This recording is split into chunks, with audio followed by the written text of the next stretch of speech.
Hi, my name is Ayana, and I'm reporting for Healthy Newsworks from Philadelphia, Pennsylvania. On this video call with me is Aisha Fukushima. She's a RAPtivist based in Philadelphia. Ms. Fukushima, thank you for taking the time to talk to me today.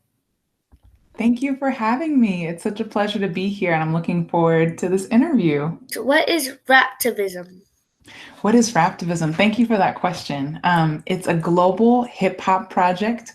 The term RAPtivism breaks up into two different words, rap activism. So it's all about ways in which people around the globe are unifying and working together to create social change by way of hip hop culture and music. At its core, I like to say that as a RAPtivist and as a founder of the RAPtivism project, we work to challenge oppression with expression. We will be listening to your song Missing You. We are all our missing people now. When did Mhm. you write this song and why did you write it? In part, I think it was because I was missing loved ones who I couldn't see anymore, whether that's because they've passed away and passed on, or for whatever reason, they were in different places that I couldn't access, I couldn't travel to, I couldn't be connected with them in the same room. And this is something that I've experienced both as a young person growing up as a kid, and then also now in my adulthood as I continue to grow and learn that I've had many different instances where I haven't been able to connect with loved ones in person. But this song for me was a way of kind of channeling that message out and sending it to wherever folks are to know that we are together, actually, even though we're apart physically.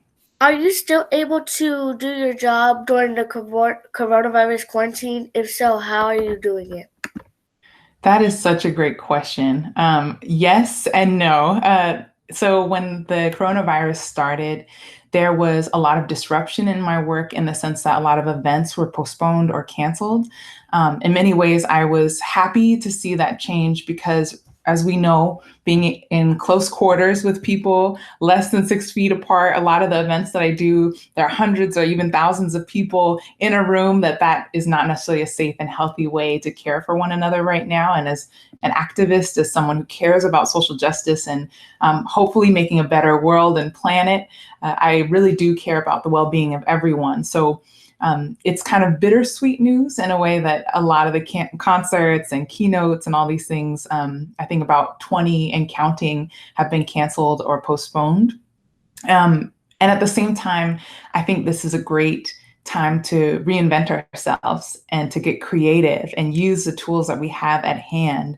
So what I've learned, what I've seen is being able to use platforms like the one we're using right now to have this conversation, to channel concerts, to channel keynotes, to share the message in some ways even more broadly across a lot of different geographic areas around the world. Which works really well for someone who considers themselves a global citizen, right? And so it's been a cool time of reinvention as well, and learning on the go and connecting with people online, but also inviting myself to take time offline to take some deep breaths, to recenter, and to get creative, because that's often very difficult when I'm traveling and I'm on the road, to be able to produce music and songs. So it's very different to be able to have a little bit more time for that.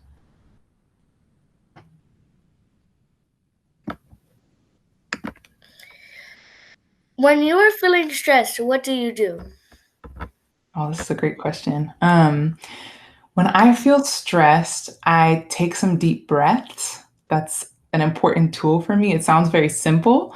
I learned this importance of taking deep breaths when we get overwhelmed. So I do mindfulness practice, and those deep breaths, as I study up a little bit, both as a singer and as someone who likes to practice meditation pretty regularly, I've learned that when you take a deep breath in and you let it out slowly,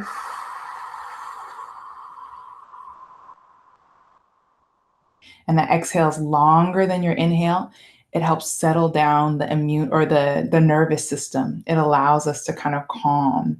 And doing even 10 of those breaths in a row, or if you even just have a little pocket of time and you're feeling overwhelmed, that's a key tool that allows our body to relax. So that's been a key part of of how I work through stress. And it also supports other things that help me work through stress, like creativity.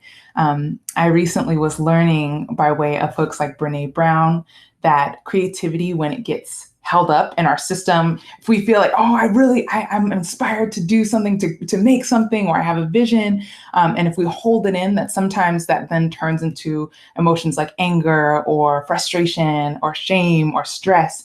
And so it's really important and healthy, actually, to be able to practice our creativity in different ways. It doesn't have to be music, it doesn't actually even have to be drawing or that form of art. It can be all sorts of different kinds of expression that are unique to us as individuals, as unique people.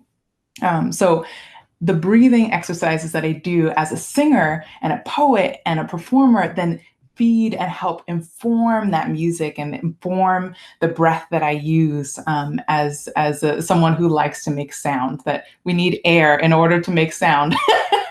And so it's been all of the creativity, and the breathing has been part of me de-stressing and hopefully inspiring other people to do the same.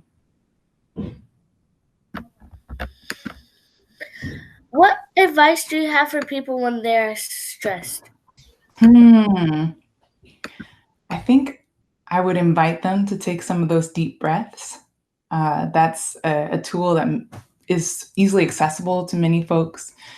I think it's important for us in these times to remember that we're not alone, that sometimes being separated physically, not being in the same kind of spaces, whether those are classrooms or workplaces or what have you, that we can feel a bit isolated, and to feel free to reach out or to check in with folks, both if you want to check in, if you want someone to check in with you, but also if you have some free time, if you have a little extra energy and there are people that you care about but you haven't reached out to yet, then I would say please do that now.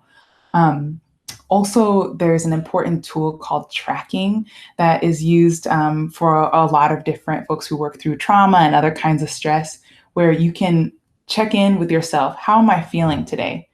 Even on a scale of 1 to 10, as simple as that, coming up with a number, checking in to see how you feel. How's my mind feeling? Doing the same thing, figuring out a number between 1 and 10. How's my heart feeling? Right? Checking in with these different parts of ourselves, I think can be a really helpful tool, because sometimes when we're stressed, we get so busy, we get so uptight. I don't know if this resonates, or if you've ever felt this way, but I can get so uptight that we forget to then reconnect to our bodies, reconnect to how our heart is feeling, and then be able to be kind to ourselves so we can also be kind to others. So I think being compassionate with yourself in those forms can be really useful. Thank you so much, Ms. Fukushima. Thank you. I appreciate it. You're welcome.